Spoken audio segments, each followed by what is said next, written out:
gente, boa noite. Sejam todos bem-vindos ao curso de Extensão em Literaturas do Norte. Me chamo Alessandro Brandão, sou monitor deste curso. E hoje estamos na terceira aula da professora Fernanda Santos, sobre tradição narrativa na Amazônia, aonde a professora vai trazer, então, aí, novos autores para a gente discutir, não é isso, professora? Boa noite. Boa noite, tudo bem? Mais uma aula, não é, Alessandro?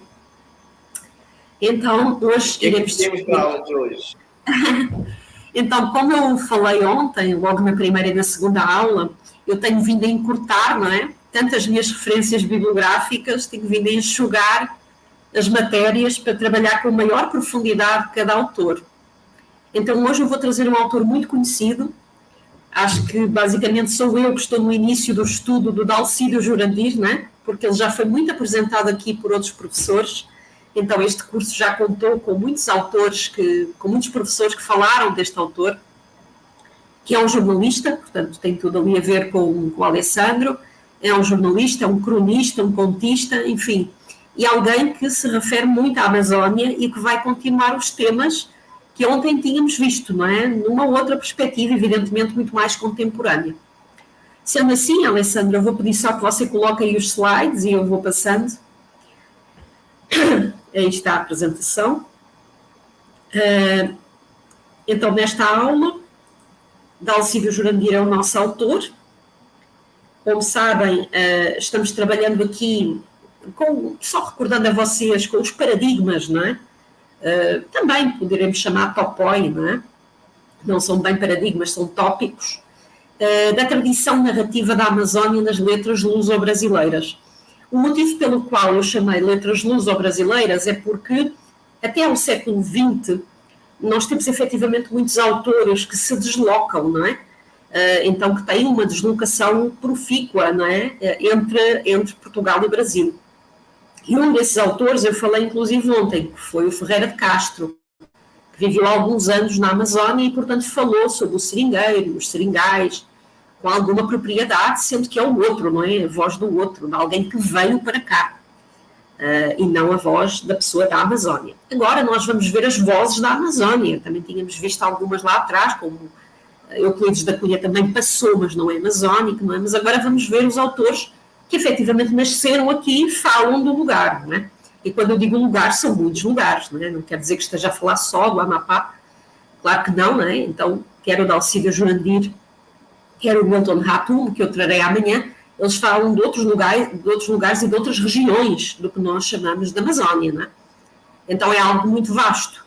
E, como eu vos disse também, são recortes feitos por mim, ou seja, eu poderia ter escolhido outros autores.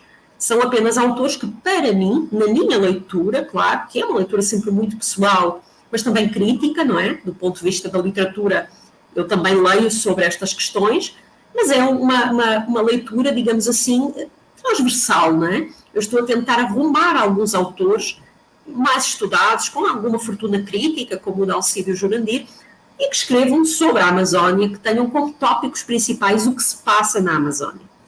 Então, o Dalcídio é um caso bem curioso. De todos eles, o único autor que eu vou trazer que ainda está vivo é o Milton Ratum, portanto, o caso do Dalcídio, ele já faleceu, não é? Mas, como eu também ontem tinha apresentado, da década de 30 em diante, estes romances eles apresentam uma nova forma de representar a realidade brasileira, portanto, com uma visão mais acurada, mais crítica, sobre problemas políticos e sociais. Portanto, deixar um pouquinho de parte aquela coisa da natureza nos assustar, nos engolir, ou da natureza ser exuberante, um paraíso, não é? E deslocam o foco narrativo para aquele que sofre na Amazónia, para o expoliado, como um espaço mesmo como um artifício de escravização, não é? Então, é um homem preso à Amazónia, mas pela ordem social opressora, não é? Que já era o tópico principal do Ferreira de Castro, também lá nos anos 30 do século XX, não é? Que é onde nós estamos. Então, situemos-nos aí nesses anos 30, não é?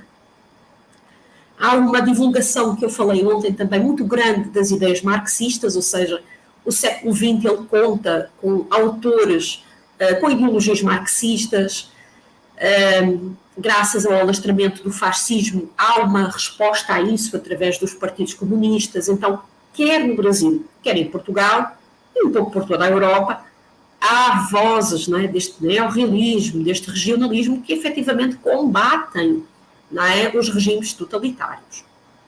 Então, esta consciência didática, pedagógica, não é, de que eles realmente, eles enquanto autores, escritores, devem instruir a população sobre esta assimetria social e este problema, vai ser muito vivo, não é? Vai ser cada vez mais marcado, até à escrita lá do Milton Atum, que já é um pouquinho diferenciada, que é um caso à parte, por isso eu deixei para a última aula, mas aqui Dalcídio está muito ainda na linha de continuidade do Ferreira de Castro.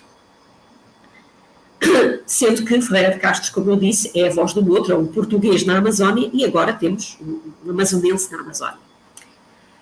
Então, estes autores continuam, no entanto, a ter aquela herança do Euclides da Cunha, não é? Portanto, de denunciar a exploração humana e de desvalorizar, não quer dizer que não falem, mas desvalorizar um pouquinho a natureza como exuberante, não é? E como soberana das suas narrativas, não é? A natureza como acontecia no Inferno Verde, do Alberto Rangel, ela mesma é um personagem, não é? Já não acontece mais isso no Dalcídio. Dentro, então, destes cânones, não é? Há um autor, como eu disse a vocês, já muito trabalhado aqui no curso, eu tenho olhado, tenho, enfim, assistido às aulas dos outros professores, noutras edições, e vejo que é um autor muito estudado, por quem se tem um grande carinho, portanto eu vou ter muito cuidado a falar dele, porque não sou uma especialista em Dalcídio Jurandir de jeito nenhum, pelo que tive de ler toda a fortuna crítica que havia sobre ele, ou, enfim, não digo toda, mas muita fortuna crítica, nomeadamente da professora Marli Teresa Furtado, né, que eu ontem falei, que ela realmente produziu muitas coisas sobre Dalcídio Jurandir, inclusive a sua tese de doutorado. Então, realmente, é uma complexidade muito grande, pelo que eu só vou explorar uma pequena parte daquilo que sei do Dalcídio Jurandir, porque haveria muito que eu poderia dizer e poderia até fazer um curso inteiro só sobre este autor, né? Como todos os outros, né? Têm a sua complexidade. Então, para além de romances e contos, Dalcídio tem a particularidade de, como foi jornalista, também fazer muitas crónicas, não é? Ele é do Marajó, portanto eu não disse isso, mas disse que ele era amazonense, mas não disse de onde ele era, não é? Portanto é um escritor marajomara, e isso é importante, está mais pertinho de nós, e realmente ele tem essa escrita viva, não é? Do jornalista que se torna escritor, tal como o Ferreira de Castro, não é? Cá está o Dalcídio Jurandir, não é? Eu até fui arrumar aqui umas fotos dele com todas a preto e branco, porque ele nasceu em 1909 e morreu em 1979, não é? Portanto, como eu vos disse, o único autor vivo eu vou trazer só na aula da próxima noite, não é? Na quarta aula. Dei aqui umas fotografias que estavam na internet muito interessantes, ó, espalhadas aqui as obras dele, vocês veem que não foram poucas, não é? Não foram poucas. Escreveu sobre o Marajó, escreveu, inclusive, aqui a passagem, não é, dos inocentes, aqui os habitantes, enfim, tem toda uma cara de edições antigas, não é? Então, nem tudo do Dalcídio Jurandir foi reeditado. Também há que dizer que há uma certa dificuldade, às vezes, em trabalhar estes autores, e nós notamos isso no programa de pós-graduação em letras, porque os alunos querem muito trabalhar o autor que fala da Amazónia, e com toda a razão, não é? O nosso mestrado é para isso. Só que como arrumar as obras dele, não é? Até o Bruno de Menezes às vezes é difícil de arrumar obras, não é? Às vezes a professora Mariana já falou sobre isso. Então tem muito essa questão de quando não há reedições, ou uma primeira edição, eu tenho de ir à biblioteca pegar, eu tenho que fazer um xerox, ou eu tenho de procurar sei lá onde e baixar o PDF. Ontem eu até falei sobre isso, sobre a selva, não é? No Ferreira de Castro, que em Portugal não arruma assim, em qualquer lugar tem a selva. E aqui é R$500. Na Amazon. Eu acho isso sim um abuso, então temos de baixar o PDF para dar na aula, né? E por acaso Dalcídio não dei em aula, Milton sim, mas o Dalcídio Jurandir eu não explorei nas letras luso-brasileiras, mas as alunas colocavam-me isso, professora, eu queria tanto ter a obra física, não é? E eu só tenho o PDF, eu não consigo a obra física. Isso é um entrave, às vezes, ao nosso trabalho do mestrado. Mas enfim, é uma parte meu, evidentemente, e uma queixa até, que estas editoras têm de se debruçar mais em publicar os autores da Amazónia. Ele viveu e foi jornalista em Belém, no Rio de Janeiro, portanto também viveu no sul, sudeste, né? Repórter, ensaísta, cronista, poeta, né? Ele também tem poesia, crítico literário, também tem ensaios. Ele assinou textos para cerca de 20 periódicos comunistas e não comunistas. Portanto, não foi só uma escrita ligada à ideologia, evidentemente. Mas, de 1937 a 1942, ele tem grandes colaborações no Estado do Pará, né? no jornal. Hoje eu vou falar sobre esta crónica, especialmente desta crónica, porque eu achei que estava muito ali na continuidade do que eu disse na segunda aula do Ferreira de Castro, chamada Os Viradores de Madeira, né? Que é publicada em 1939. Então, está numa data próxima à selva, né? E que se insere no grupo de narrativas onde podemos visualizar essa tradição de representar a natureza costurada, não é? Juntamente com a questão humana, ao longo dos anos, não é? Então, não vemos a natureza isoladamente, vemos a natureza e quem está a viver lá, a trabalhar lá, e normalmente a ser explorado, escravizado lá, não é? Então, já o próprio título, não é? Falarei sobre isso, vai nos levar a alguns lugares. Dalcídio vai relatar nesta crónica a sua experiência em uma das viagens que fez às ilhas dos municípios do estado do Pará. E ao entrar em contacto com o cotidiano desses trabalhadores da região, ele começa a escrever sobre isso. Não é? Como eu vos disse, quando é jornalista, né, e o Alessandro sabe, essa necessidade de estar no lugar e tirar as informações, ela vem ao de cima, não é? Claro, se a pessoa pode ter uma verve mais talentosa, engenhosa, como diria o Camões, pode ter engenho para a escrita ficcional ou não é? Ou ter um engenho para a escrita científica, não é? Ou até nem fazer propriamente nenhuma nem outra, não é? Ninguém é obrigado. Quando se é jornalista, tens de publicar objetivamente, ou o mais objetivamente possível, a tua notícia. A subjetividade está sempre lá, mas enfim. Só que há muitos autores jornalistas, e é uma tendência atual também, né? Se vocês virem o jornalismo de investigação, que leva a que vários autores escrevam, às vezes, sobre os seus temas e façam, a partir disso, um livro. Às vezes biografia, às vezes ensaio, enfim, cada um escolhe o seu tema. Aqui foi ficção, não é? Não seria obrigado a tal coisa, Dalcídio já tem esse talento, não é? Ele capta realmente esse movimento de luta dos trabalhadores, aliado ao movimento da floresta, então eu diria que aí está próximo, né, do Ferreira de Castro, porque o Ferreira de Castro descreve a floresta, a selva, como um gigante. A selva acaba por ser o maior personagem da sua narrativa, e aqui já não, a floresta não é um personagem, a floresta aparece aliada aos problemas com o trabalho dos trabalhadores. Então é um pouco diferente, não sei se eu me fiz entender, é um pouco diferente do Ferreira de Castro, porque a proposta do Ferreira de Castro e do Alberto Rangel ainda é tomar a floresta como um gigante, não é? Uma espécie de adamastor que está lá, um obstáculo, que impede, né, até falávamos dos mosquitos, né, essa coisa das doenças e dos mosquitos, que impede a sobrevivência das pessoas, não é? Portanto, ainda que haja dentro dele os exploradores que esmagam as pessoas, mas a própria floresta, ela tem vida. E aqui não é que ela não tenha vida, mas ela é cenário que envolve, é um pouco diferente. Já passámos um século, né? Já temos aí um século XIX para nos ensinar que a natureza não é só um cenário, é uma interação com o homem, não é? Então, o século XIX, com o romantismo, com o realismo, já nos fez mudar, não é, a nossa visão sobre o que é cenário e o que não é. Por exemplo, no Milton na Turma, trabalharemos com ambiente e não cenário, não é? Bom, aí Dalcídio vai criar este painel imagético, não é, de corpos humanos, não é? De corpos agarrados aos troncos, não é? Que não querem ser arrancados da terra e, portanto, que vivem numa situação desesperadora, né? Numa situação desumana.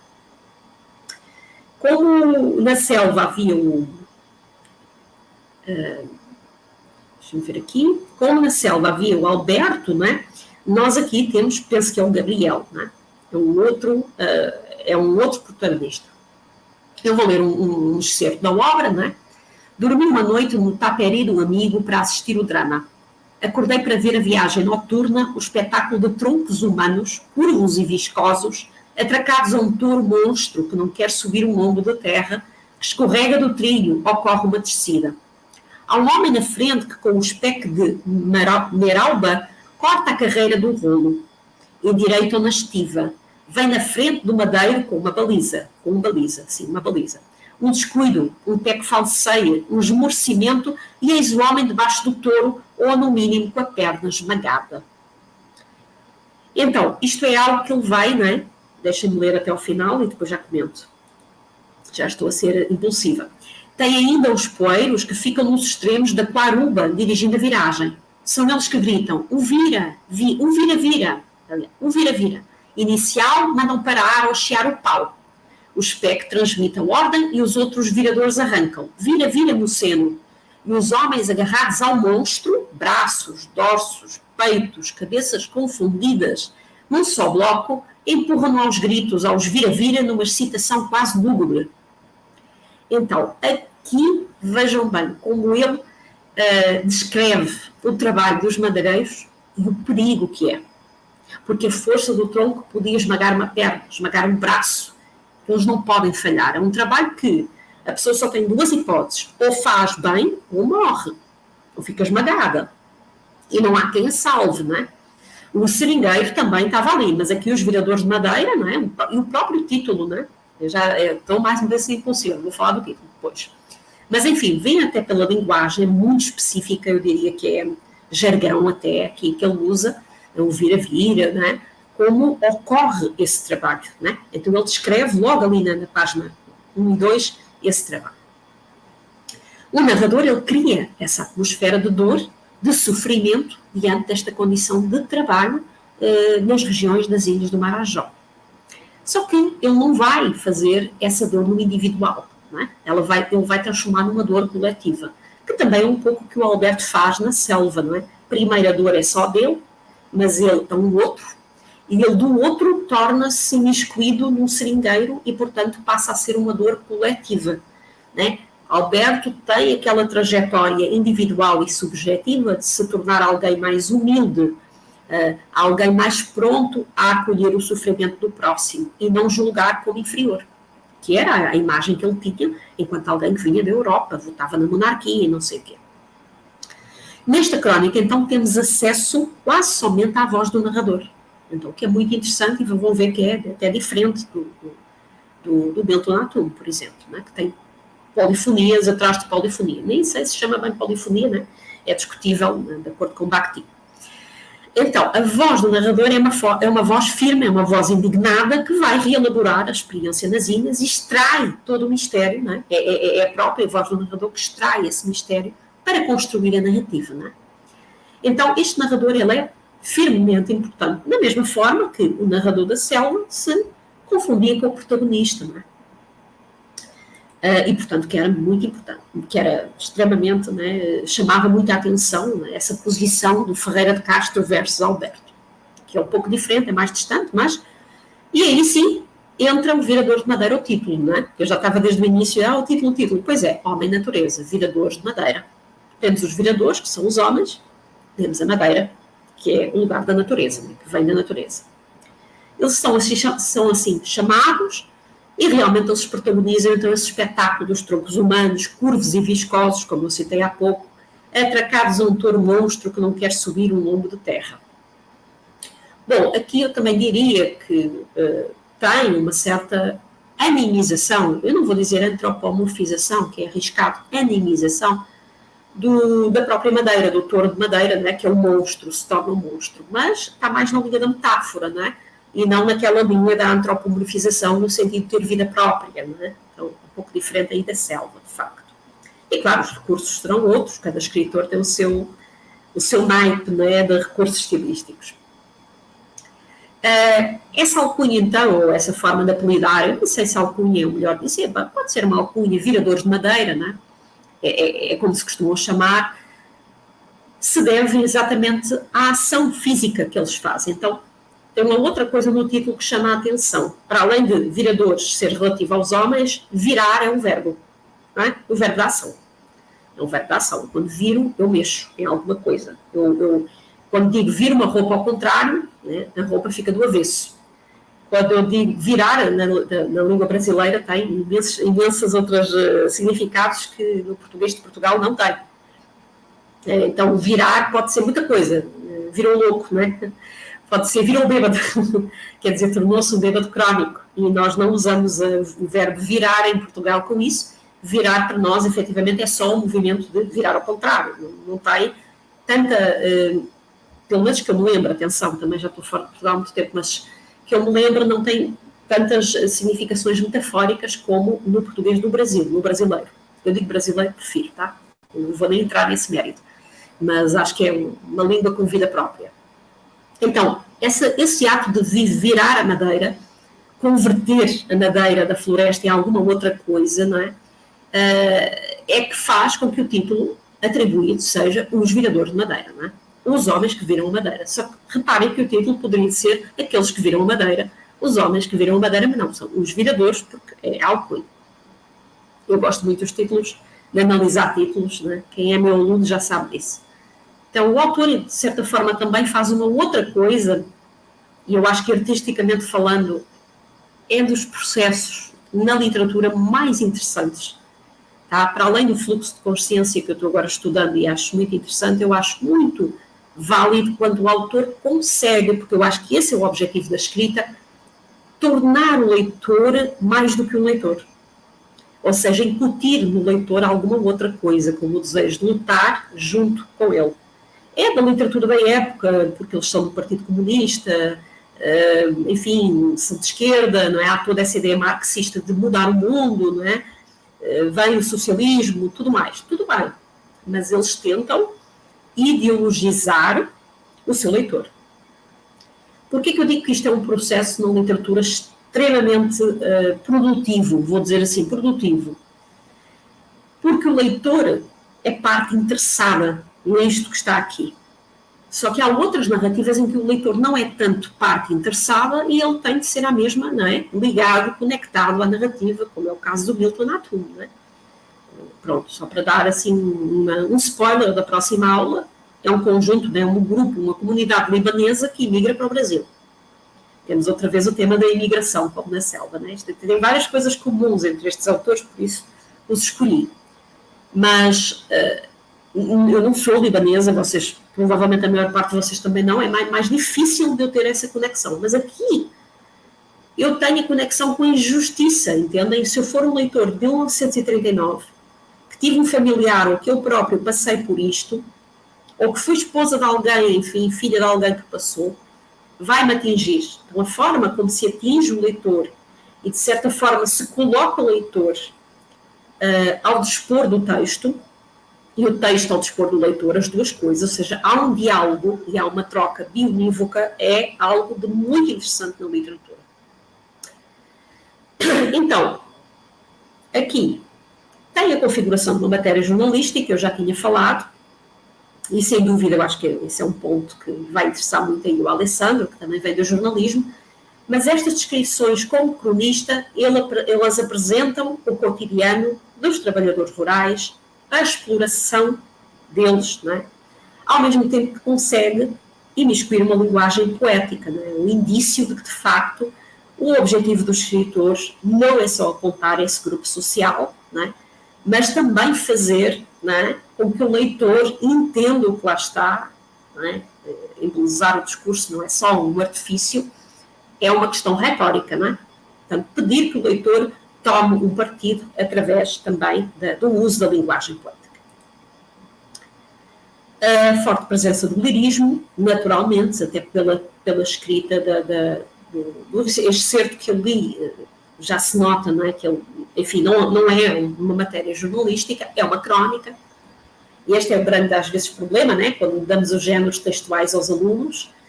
Dalcídio Jurandir é um bom exemplo para dizer o que é uma crónica e o que não é um recorte de jornal, não é? Uma notícia escrita de uma forma, uma crónica tem um outro método de escrita, uma outra metodologia, um outro objetivo. Então, não é simplesmente a leitura social dos madeireiros, olha, podia-se chamar os madeireiros, a crónica, e não é, né? Lá estou eu com o título, né? Mas também a questão de que a crónica vai conseguir apontar as falhas do sistema político, não é? Com uma conotação mais literária e menos jornalística, digamos assim. E claro que há jornalistas que escrevem de uma forma tremendamente literária, não é? Mas mesmo assim há diferenças dentro desses géneros textuais. Quase todos vocês aprendem isso na língua portuguesa, não é? E até noutras, na produção de texto académico, não sei, mas sei que vocês têm muitas disciplinas. Eu sou da literatura, mas também falo disso na aula, não é? Há um grupo de narrativas realmente herdeiras de Euclides, né? Já tinha dito isso, portanto aqui já é quase uma informação repetida daquilo que eu tinha dito, do paradigma euclidiano, mas aí, de facto, a natureza, apesar de aparecer, vai perdendo a sua grandiosidade para dar lugar aos dramas humanos e aos problemas sociais da região. Então, uma coisa não quer dizer que desapareça a natureza, tá? Ninguém está dizendo que a natureza desaparece, aquilo que estamos aqui dizendo é que a natureza passa a ocupar outro tipo, né, de lugar. E não há também essa mera descrição da natureza selvagem, da natureza extravagante, não é? Que era comum nas obras das décadas anteriores. Portanto, de facto, é o homem que interessa, é o homem que é o foco narrativo, é a vida do ser humano, não é? É a forma como ele vive e o quão mal às vezes ele vive, não é? Esse modo de viver aprisiona e oprime, como na selva, não é? É um homem escravizado e que se diferencia muito, por exemplo, do cronista viajante dos séculos anteriores, que estava ali de passagem, estava en passant, não é? E que pintava com outras cores a Amazónia. Muitos até queriam sair de lá o mais rápido possível, mas sabiam que ia sair de algum modo, não viviam ali, o Orellana da vida, o Orellana da vida, o Carvajal da vida, o Coudreau, Crevaux, que eu já disse a vocês, o próprio Alexandre Rodrigues, mandou lá os riscadores irem com ele e os botânicos, tudo certinho, mas eles querem ir embora, né? Sabem que podem morrer também. Podem morrer de malária, podem morrer de dengue, podem morrer afogados. Aconteceu tudo ao Euclides da Cunha, não é? Mas, muito diferentemente, não é a natureza o foco, não é? Até porque neste momento já temos o rio mapeado, não é? Já temos o achamento da região feito. Não é achamento, mapeamento, não é? Enfim, registro. Quando eu digo isso é no sentido de... já sabem quais são os afluentes, onde é que começa, onde é que termina, não é? Então não é achamento, é o mapeamento, não é? É saber como é que o rio, né, é gestado. Enfim, essa obra preocupa-se, né, os viradores de madeira em trabalhar especificamente com essa assimetria social, não é? E essa forma como o ser humano é esmagado, não pela natureza, mas por outros homens e por um sistema capitalista opressor. Portanto, acaba por ser muito mais uma crítica ao capitalismo do que à floresta que engole, não é, de alguma forma, o ser humano. Para além desta obra de crónicas, eu trouxe uma outra para vocês, só para falar um pouquinho, que é em 10 volumes. Portanto, eu não vou explorar 10 volumes aqui, evidentemente, vou só trazer alguns aspectos que a Madeleine Teresa Furtado traz na sua tese de doutorado, que é, de facto, a saga romanesca em 10 volumes, chamada Extremo Norte. Eu gosto muito do nome, evidentemente, porque é onde nós estamos, não é? Estamos aqui no Extremo Norte. E ela é escrita num período de tempo muito longo. Tá? A Madeleine Teresa Furtado, eu não trago isso tudo, mas ela fala direitinho assim na tese de doutorado quais são as fases de cada obra, de quando a quando é que ele produziu, como é que ele produziu, não é? Em que momento da vida e da carreira ele produziu. Então, ela traz tudo isso, eu não vou. Mas vocês já veem que de 1939 até 78, morte dele, não é? É um período muito longo. Não é? 4 décadas, 3, 4 décadas. Então, vamos imaginar assim que é muito tempo. Não é? É muito tempo. E esses 10 volumes vão conseguir fazer... Agora sim aparece o Gabriel, eu tinha até confundido, vão fazer acontecer a trajetória de um personagem que é protagonista em muitas dessas obras, não é? Não quer dizer que sejam em todas, e isso é que eu acho muito extraordinário no escritor, ele ser capaz de levar um personagem ao longo dessas obras. Lógico que há técnicas, não é, que vêm do século XIX, eu não sei se vocês já se debruçaram, por exemplo, sobre a profundidade do estudo do Machado de Assis, mas há personagens do Machado de Assis que se repetem nos contos, não é? Que se repetem, não só os nomes, mas mesmo as próprias personagens. A mesma coisa acontece nos filmes, não é? E não é só a sequela do filme, né? Às vezes há determinados personagens que o fulano tal no cinema utiliza, não é? E que vai aparecer sempre lá nos filmes, sei lá, o João César Monteiro, que era um realizador português, ele próprio era sempre personagem dos seus filmes e aparecia sempre com o mesmo nome de João de Deus. Em 3 filmes faz uma trilogia em que ele é o João de Deus e num deles transforma-se num vampiro, enfim. Mas só para vos dar um exemplo, não é, o quão difícil é fazer isso com coerência, não é? Porque de 39 a 78 muita coisa muda no mundo, não é? E dentro de nós, enquanto seres humanos. E então, ele realmente aí já tinha quebrado com essa tradição de só falar da natureza amazónica, não é? Já vimos que isso já foi deixado para trás. E vai seguir o protagonista Alfredo. Desculpem, ainda por cima chama-lhe Gabriel, Alfredo. É um menino do interior, é um rapaz urbano, ele vai traçar um painel da Amazónia no auge do ciclo da borracha, pós-auge do ciclo da borracha, e revelar os infortúnios desse ciclo económico na região. Portanto, ele já está a falar, por exemplo, no pós-selva do Ferreira de Castro.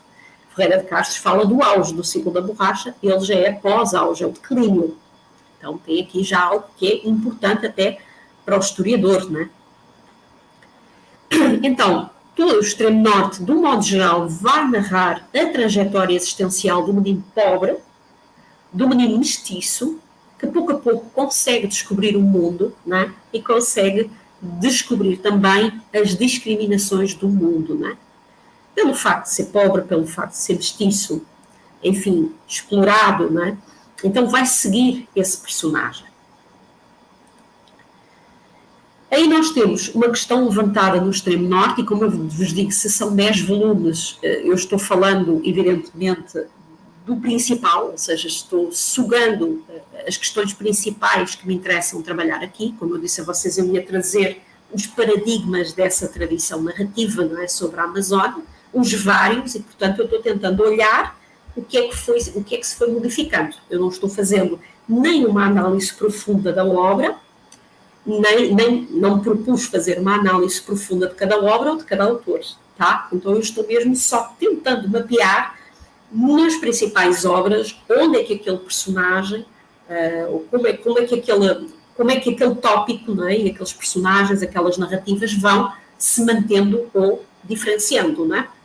E até que ponto podem constituir paradigmas, não é? Então já temos o paradigma da natureza exuberante, que é superado, temos o paradigma da injustiça social, e nós vamos entrar num outro paradigma que é praticamente universal, que é o paradigma da crise existencial, não é? Da angústia do ser humano.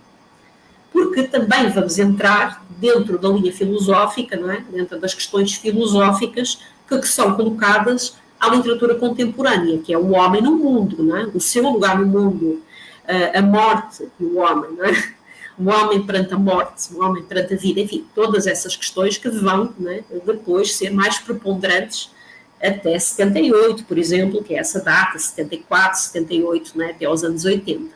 Não quer dizer que ainda hoje não se produza sobre isso, claro que sim, mas o que eu digo assim, não era até aí tão preponderante, não era um paradigma falar sobre isso, né? Desenvolvia-se, claro. Há uma diferença entre o Alberto da selva lá no início e o Alberto no final. É o que nós chamamos o personagem, né? Um personagem que não é plano, né? Enfim, um personagem que não está sempre igual. Ele tem uma continuidade, ele tem uma transformação interna. Outra coisa é quando isso é o tema principal. É quando a transformação interna do ser humano é o tema da obra. É visível, então, o trabalho, né, o aprimoramento das técnicas narrativas que a Marli estudou, aliás, essas técnicas de que de romance em romance vão sendo cada vez mais inovadoras, né, que ele modifica, portanto, como eu disse, 39 para 78 é muita coisa. Então, da década de 30, já se distancia dessa produção do naturalismo, natural, claro, né, até aos anos 70, o que ela chama de esfacelamento como um traço de composição.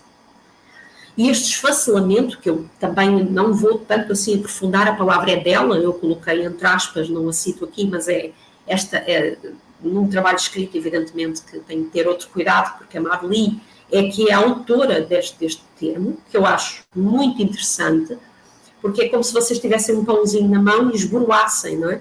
e se tornasse migalhas. Portanto, o que ele vai fazer é mais ou menos isso que ela diz, durante essa composição do extremo norte, ele vai esmigalhar tudo aquilo, né, fazer migalha de tudo aquilo que nós temos como um dado adquirido. Essa é a grande função das literaturas contemporâneas. As literaturas contemporâneas, há quem chame pós-moderna, é discutível, elas realmente pegam em todos os parâmetros que até aí foram colocados e elas querem esboroar. Né? Isso já começa no primeiro modernismo. Né? Os próprios modernistas já vieram com aquela ideia de revolucionar tudo, quebrar tudo, não ter regras. Né? Mas agora já é um pouco diferente. O que falamos aqui é, de facto, tentar ter técnicas de composição que correspondam à realidade do ser humano. Né? De certa forma, uma realidade onde muitas vezes ele está perdido, não é? Então, como é que eu coloco na narrativa esse personagem, não é? Que está dividido, perdido, cindido, não é? Que não é uno. Então, nesses 10 volumes, apenas um deles, não é? Dessa prosa, que é o Marajá, não traz Alfredo como protagonista, portanto, o protagonista, eu ainda quero saber de onde é que eu tirei o Gabriel.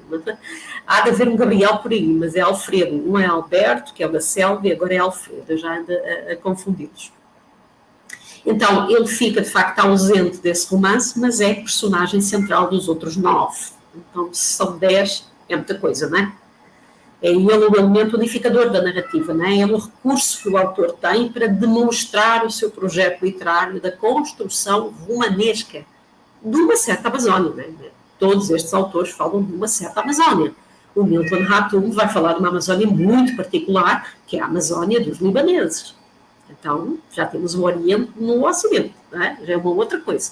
Mas aqui ele vai realmente tentar, através desse personagem, construir. Ora, eu, para mim, ficaria muito sobrecarregada em conviver com um personagem tanto tempo, mas há quem consiga, não é? É arte pura. A arte tem muita paciência. Aí, esta Amazónia pós-ciclo da borracha é uma Amazónia também muito especial. Outra coisa que eu não estou trazendo aqui, não é? Porque não é uma tese, não é uma dissertação de mestrado, mas se fosse eu traria, é o contexto social, económico e histórico daquilo que eu estou dizendo, tá? Porque isso iria demorar muito, não seria só uma aula para eu trabalhar isso, não é? Então, o contexto social, o contexto económico, o contexto histórico, eu tenho que ter em conta quando eu falo no pós-ciclo da borracha, não é?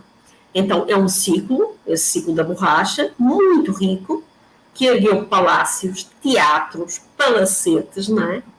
Que deu esse ar, essa cara europeia às altas temperaturas locais, e Belém é prova disso, não é? Se conhecem a cidade, evidentemente, assim, tem muitas coisas ainda que subsistem ao tempo a esta questão, não é? Da riqueza do ciclo da borracha. Só que após isso há de derrocado, não é? E há também a forma de sustentação desse ciclo, é o trabalho escravo, que é isso que vem denunciado. Essa queda, não é? Revela, de certa forma, também a fragilidade do sistema de produção. E a fragilidade, eu diria mais, até que não é dito assim, mas do capitalismo, não é? Dessa coisa capital que hoje chamamos de neoliberalismo, capitalismo junto com o neoliberalismo, que discrimina do ser humano, que acha que o ser humano é só mais um, é só um número, não é? Então, efetivamente, isso já vai acontecendo aqui, já nos é mostrado que há uma fragilidade nesse sistema que mata as pessoas, não é? Que as angustia, que as mata, que não lhes dá tempo, que não lhes dá dinheiro, que não lhes dá qualidade de vida, não é? Então, ao mesmo tempo que Alfredo aparece entre os 10 e os 20 anos, não é? Ao mesmo tempo a Amazónia vai aparecer junto com Alfredo. Então, a trajetória do personagem, dos anos áureos da borracha até o pós-ciclo da borracha, é feita junto com o personagem. Então, aí sim, nós vemos que Dalcídio, de romance em romance, trabalha, não é? No nível formal, quer no nível temático, nesse tal desfacelamento em retirar tudo o que estava, digamos assim, composto e correto, não é? Como literatura, e conseguir fazer algo de novo, não é? Só com esse desfacelamento é que, de certa forma, o autor consegue, não é? Criar uma coisa nova. Eu ontem estava comprei um livro da Rosa Montero, né, que fala muito aí dos escritores e a sua relação com a escrita, e também, de certa forma, doença mental e tudo mais, e reparo que uma das coisas que é ditas por ela, vale a pena vocês verem Rosa Montero, perdão, é esta questão de como o narrador-autor, como o autor tem a necessidade de zerar tudo o que sabe. Não há essa possibilidade de zerarmos, mas assim, de desconstruir paradigmas. Não é? Então é um pouco isso que o Dalcídio se propõe, não é? É desconstruir aquilo que é dado como certo. Não é? Então, aquilo que a Marli estudou e que eu acho brilhante da parte dela, são como essas técnicas narrativas se foram modificando neste extremo norte, não é? Ao longo de várias décadas. Então, ele procura, perdão, por um lado, cantar o universo marajoara, que é recriado por ele, sem se ater àquela tradição literária, àquele paradigma de que a Amazónia está entre o paraíso e o inferno, não é? Então ele já não vai usar esses termos nem do paraíso perdido, do Euclides, nem do inferno verde, do Alberto Rangel, não é? Do paraíso perdido ao inferno verde, como eu digo sempre. E vai recriar uma outra forma de consciência, uma outra tradição literária. É nesse sentido também que ela fala em esfacelamento, no esboroamento, como eu diria, não é? Enfim, dessas técnicas. Então, ele chama-lhe narrativas simples, o que eu acho sempre muita graça, quando os autores dizem que o escrevo é muito simples, não é? Como diz a Clarice Lispector, ela diz, não, eu acho que as pessoas gostam muito de mim.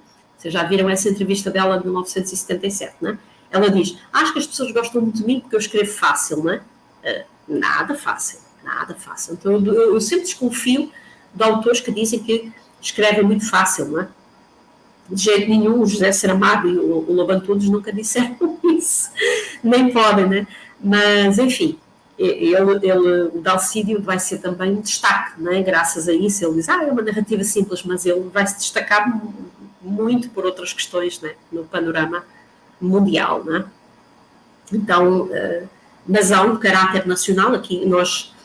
É muito difícil, né? A discussão sobre regionalismo é também trazida pela Marli, não é? Se ele é ou não é um regionalista, mas enfim, o caráter nacional está lá bem vincado na literatura dele, não é? Sem dúvida, mas é bem difícil às vezes conseguirmos definir essa década de 30 regionalista, porque ele é, e ao mesmo tempo já deixa de ser, não é? Então, um pouco mais complicado. Numa das entrevistas que ele deu, e eu cito a partir da obra da Marli Furtado, portanto não tive acesso a esta entrevista, ele diz assim, foi a tentativa inicial de transmitir em termos de ficção, isto é o que ele diz sobre o Extremo Norte, o que vive, sente e sonha o homem marajoara. Vale como um depoimento, uma memória, uma denúncia, uma antecipação. Tentei captar o trivial, o não heróico, o dia-a-dia da vida marajoara. Vida que parece tão coisa nenhuma e é, no entanto, tão de todo o mundo. Não figura em Marajó como um inferno, nem tampouco como um paraíso perdido. Estão a ver, ele já está ali a dialogar com Alberto Rangel e com o Euclides da Cunha. Criei nela o meu universo, a terra encantada, e escrevi com prazer, candura e desencanto. Com obstinação ingênua e saboroso desgosto. Horas e horas vivi na mais divertida e amarga ilusão literária. A flauta é tosca. Toquei de orelha, mas toquei com sentimento. Não é? Então, aqui é esta metáfora que ele faz de quem toca com muito gosto a flauta, mas atrapalhado. Não é? Ele fez o que ele pôde para configurar as suas narrativas, mas ele próprio diz, olha, eu tentei fugir àquela coisa de dizer que a Amazónia é o inferno verde ou é o paraíso. Tá? Nem só o paraíso perdido, paraíso mesmo, né? Essa visão do paraíso, esqueçam, tentei olhar para aquilo que é, que está à minha frente, para o homem, não é? Bom, então, sobre o Dalcídio Jurandir, eu quero vos dizer que eu tinha, assim, é uma obra extensíssima, é uma complexa. A Marli Teresa Furtado, ela trabalha este extremo norte com muita cuidado, assim, todos os volumes que ele produziu, compara o personagem, como é que ele aparece, como é que aparecia, para onde é que foi, enfim. Tem, se vocês quiserem, evidentemente, de ler a obra dela, deixem-me ver onde é que ela está aqui, Marli Teresa Furtado, Universo de Ruído e Corrosão do Herói, em Dalcida Jurandir. É a tese de doutorado dela de 2002. Tá? Vale muito a pena, dá para baixar na internet e realmente ela vai apresentar assim com todos os pormenores. Né? Eu só queria mesmo olhar, como eu vos digo, assim, os paradigmas principais, né? Até que ponto é que ele fazia, o que seria isso do universo de ruído, mas depois entendi que é o pós-ciclo da borracha, ele consegue passar dos anos 30 até aos 78, todo esse ciclo da borracha e o pós, e as desgraças todas que daí advieram, né? Claro, ela tem no Eixo e a Roda também um outro artigo bastante importante, né? Crimes de Terra na Amazónia, de Inglês de Sousa, de Alcídio Jurandir. Portanto, esta entrevista que eu citei a partir dela, tá? Entrevista um escritor no purgatório, eu gosto do nome, concedida a António Torres, Haroldo Maranhão e Pedro Galvão, na revista mensal de literatura, mas eu citei a partir dela, não tive mesmo tempo de olhar a entrevista toda. E, para além da obra, Os Viradores de Madeira, a obra não acrónica, não é? Não tenho aqui os 10 volumes do Extremo Norte, eu acho que eu não coloquei. Devia ter colocado. Aconselho vivamente também, nos anais do terceiro colóquio de letras, a vocês consultarem este artigo muito bom da Tayana Andresa de Sousa Barbosa, que fala da tradição narrativa da Amazónia, em uma crónica de Alcídio Jurandir. Aliás, foi aqui que eu me inspirei para falar em tradição narrativa. Claro, Luís Bueno e uma história do romance de 30, já tinha citado aqui, ou a literatura do Brasil, que penso que seja fundamental também.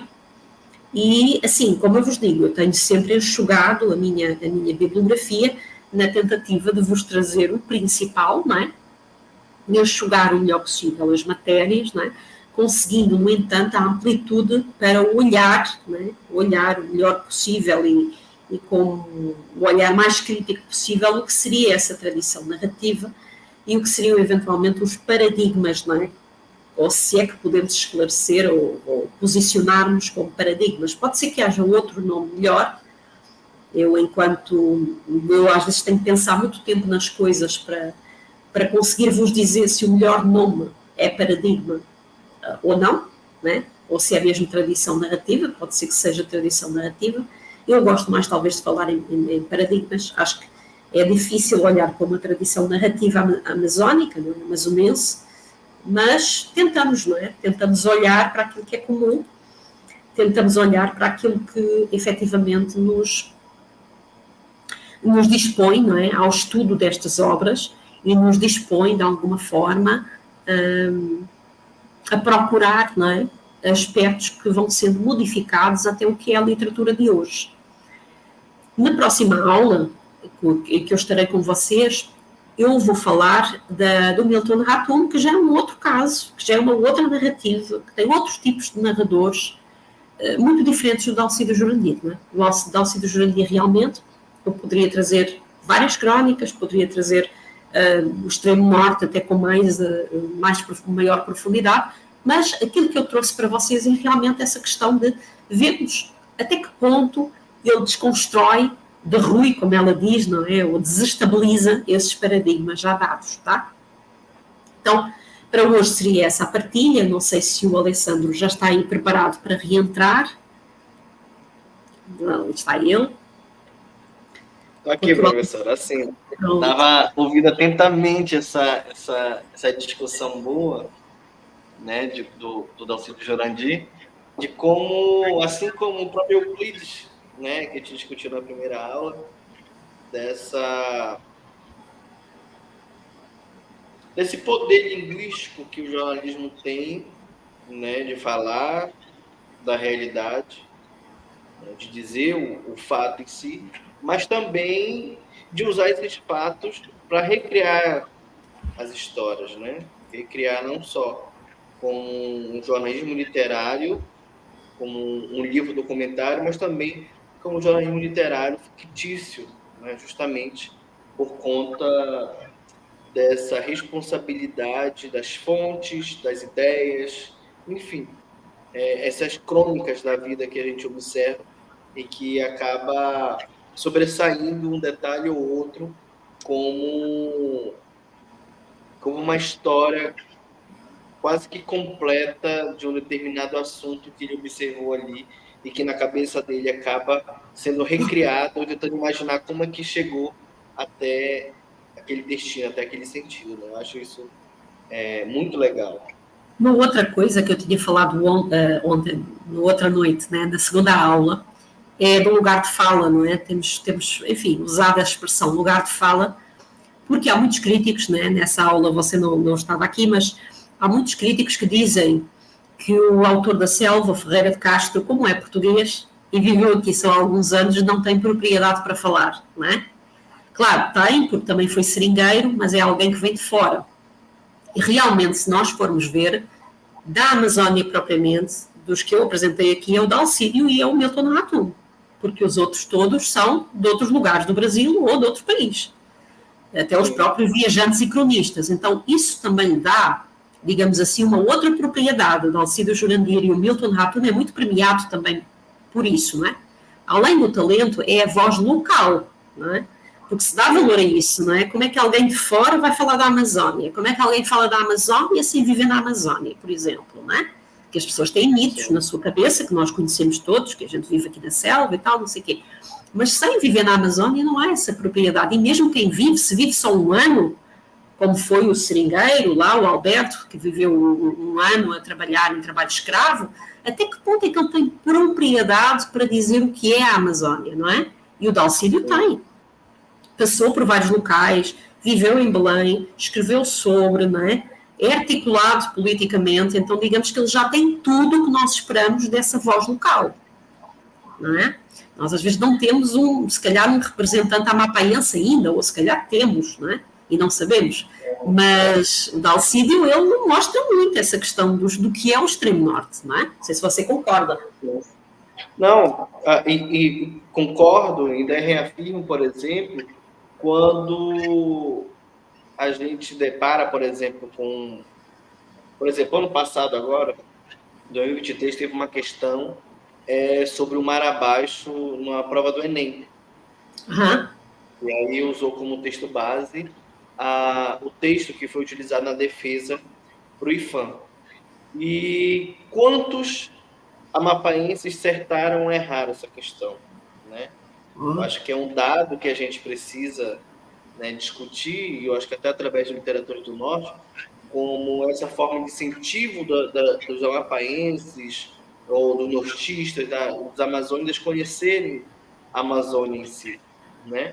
Mas a gente encontra hoje pessoas que vivem aqui, que moram aqui, mas que nunca entraram na Fortaleza, que nunca visitaram Marco Zero, que nunca conheceram o Museu Joaquim Caetano, né, até porque passou muito tempo fechado, mas ninguém teve a oportunidade de visitar também o Bioparque, enfim. Não só se basear no que as pessoas de fora vêm para falar do nosso, mas o que a gente tem para dizer sobre o que é nosso, né? Exatamente. Como que eu me relaciono com a cidade? Como eu me relaciono com esses ambientes, né? O curioso é que até até os anos 30, não é? Quando há estes regionalistas, por isso se chamam regionalistas, nesta geração que se tensionou chamada regionalistas, nem todos são propriamente, não é? Isso depois já é discutível na teoria literária, na crítica, mas até aí nós não temos a voz daqui falando daqui, não é? Temos os outros que vêm, mesmo se você vir os cronistas, o Codoró é francês, o Alexandre Rodrigues é português, o Ferreira de Castro é português, quer dizer, e aí as pessoas dizem, não, mas o Ferreira de Castro, ele é um humanista, não é? Ele está ali a defender, ele tem o Alberto é um protagonista que ele evolui, humaniza-se, deixa de dizer que o seringueiro, o caboclo é um inferior, mas tem ali aquela visão, não é? Colonizadora, tem ali aquela visão. Então precisa de ser também alguém que viveu aqui, que realmente tem essa experiência. O Milton Ratum tem até uma experiência mais ampla, porque é filho de libanês, não é? Então já é quase o Oriente no Ocidente, tem uma outra voz, mas o Dalcídio, eu diria que é uma voz assim, muito premiada por conta disso, porque é realmente alguém com propriedade para falar o que é um virador de madeira, não é? E o que ele sofre, o que é o trabalho escravo, não é? E até que ponto é que a Amazónia foi sendo sempre absolutamente explorada, não é? Mas explorada até o final, é o pau-rosa, é a madeira, é a borracha, É tudo se tira daqui e nada se dá de volta. Ou seja, Exatamente. reparou nisso, né? É o que se diz da Amazónia. A Amazónia é por isso que é esse inferno verde também, não é só por conta dos mosquitos, é porque se rouba tudo a Amazónia. Não há uma lei que não pode... Até a nossa seringueira foi roubada, né? Até o nosso poder econômico de desenvolvimento também foi roubado, né? E ficou por isso mesmo, né? Os militares deixaram aí que levasse, e o desenvolvimento da Amazônia continua estagnado, porque a gente encontra dois sentidos de Amazônia, que é aquele que procura no poder sustentável, né, biodegradável, a manutenção da Amazônia, mas usufruir do que a Amazônia produz mas fazer com que aquilo não acabe. E do outro lado, a exploração em massa. Não, nós temos que desmatar porque a floresta não dá desenvolvimento. Aqui vamos plantar soja, vamos plantar, enfim, abrir pasto para gado, porque isso é desenvolvimento, isso dá dinheiro. O comércio vem atrás disso. E aí a gente se depara, então, com as invasões desses territórios, né, com a destruição dos territórios indígenas, com a destruição dos territórios quilombolas, e fica por isso mesmo, né? Fica massificado esse sentido de que a falta de progresso é por conta da floresta, né? E aí eu posso citar novamente o Amapá como um estado mais preservado, mas que agora, já no século XXI, que a gente está começando a ter uma tecnologia de pesquisa do que a gente pode fazer com açaí. Né? Hoje nós já temos o café de açaí, ou já temos o vinho tinto de açaí, com 6 rótulos diferentes, está sendo exportado, que hoje a Áustria, juntamente com o Itamaraty, está pensando nessa exportação desse açaí tinto, né? Como fomento da biodiversidade, da bioeconomia da Amazônia. Então, a gente começa, a partir de agora, reorganizar, né? Como eu tinha dito na primeira aula, de como a COP30 vai ser um divisor de águas para a gente. Né? Ter esse olhar do mundo para dentro da Amazônia e o que a gente vai mostrar. De quão tão fortalecidos vamos estar sendo o subsede da COP30 por aqui. Então, o que nós temos que mostrar? Vai ter lugar suficiente para a gente discutir de forma do turismo, da forma de economia, trazer essas pessoas vão ficar onde? O Amapá está preparado para isso, a Amazônia está preparada, Belém está preparada para receber esse tipo de organização, né? Porque lá embaixo, né, falando de Brasília em si, e o próprio Sudeste, já se pensa numa substituição para a COP30. Se Belém não conseguir se adequar, a COP30 vai ser no Rio de Janeiro. E aí? Como é que fica a Amazônia enfrentando tudo isso? Como é que a gente, como Amazônia, vai enfrentar tudo isso? Tem que comprar uma passagem para ir para o Rio de Janeiro para defender algo que eles não conhecem, né? Que eles não vão ver de perto. Então, é isso que a gente tem que começar a analisar também, né? Deixar essa Amazônia perdida, esse inferno verde. Não, a nossa Amazônia é isso, a gente vai discutir isso. Estamos levando isso e para comprovar o que eu estou dizendo, está aqui. Ó, você pode entrar aqui nesse tal lugar que tem exatamente o que eu estou defendendo. Não só de forma de expressar por fotografia ou em um slide, no salão nobre, falando que existe aquilo de forma bem superficial, né? E agora que você me diz isso, essa mudança, né, económica que estamos sofrendo, até que ponto é que ela depois também, bom, sempre afeta, não é? Parte cultural, né? A cultura. Porque eu vejo que há muita crítica aqui, que não há incentivos, né, à cultura, à questão cultural, mesmo aos próprios escritores, aos editais, porque isso, de facto, se nós formos olhar para o que é o canon tem muito a ver com a questão económica, que é o poder publicar, o conseguir publicar.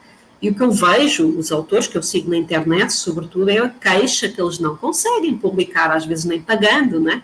Então o autor daquilo não é reconhecido, mas não é culpa sua, ele não consegue publicar. E isso é algo que me perturba, porque assim, nós vemos que o Dalcídio Jurandir publicou muito, o Milton Ratum publicou muito, chega ali 12 romances, 15 não sei o quê, 19 publicações, e aqui nós ainda vamos no início. Então a questão cultural ela é muito afetada pela questão económica. O sermos periféricos ou marginalizados de alguma forma afeta a produção cultural também, não é? Porque as pessoas não têm incentivo financeiro à publicação da obra, não é? Acho que você já conseguiu publicar a sua dissertação, né? Já conseguiu ou não?